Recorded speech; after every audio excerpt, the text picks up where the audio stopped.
এর অর্থটা হলো আল্লাহু আকবার, মানে আল্লাহ শ্রেষ্ঠ।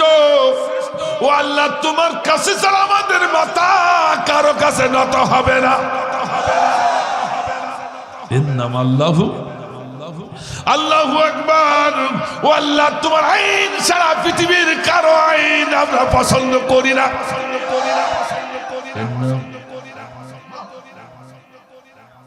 এই আল্লাহ আকবার ইসমে আজম যে একবার চিৎকার দিয়ে বলতে পারবে, আল্লাহ পাগল পারা হয়ে যায়, আল্লাহ খুশিতে বাগবাগ হয়ে যায়।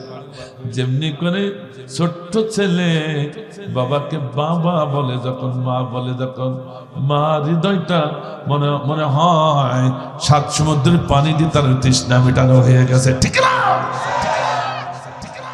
ঠিক তদ্রূপিক আল্লাহকে ভেবে যারা মেনে নিয়ে, আল্লাহকে সর্বশ্রেষ্ঠ মেনে নিয়ে, দোষটা মেনে নিয়ে আল্লাহর আইনের কাছে মাথা নত করে যারা একবার আল্লাহু আকবার বলে ডাক দেয়, আল্লাহ বলে পৃথিবীর এত সুন্দর মধুর নাম আমার কাছে আর কারণ নাই। আল্লাহু আকবার।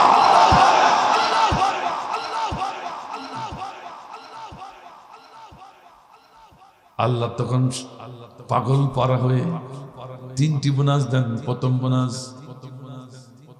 বোনাস হলো ফাযকুরুনি আযকুরুকুম।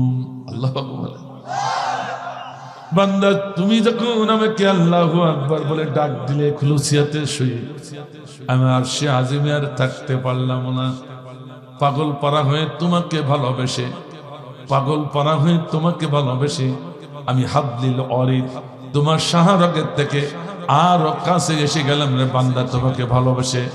অর্থাৎ আল্লাহ বোঝাতে চাইলো, বান্দারে তোর মাঝে আর আমার মাঝে কোনো ব্যবধান নাই, কোনো পর্দা নাই, আমি আর তুমি একাকার হয়ে গেলাম। এই ভালোবাসা চান না? আল্লাহ জান্নাত পাওয়ার জন্য এসেছি, আল্লাহর সন্তুষ্টির জন্য আমরা এখানে এসেছি, ঠিক না? আর আল্লাহ নিজেই বলছে হাবলিল ওয়ারিদ, এটা তো কোরআনের কথা।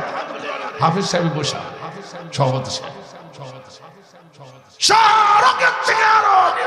নিকটে, অর্থাৎ বান্দা তোমার মাঝে আমার মাঝে আর কোন পর্দা নাই, একাকার।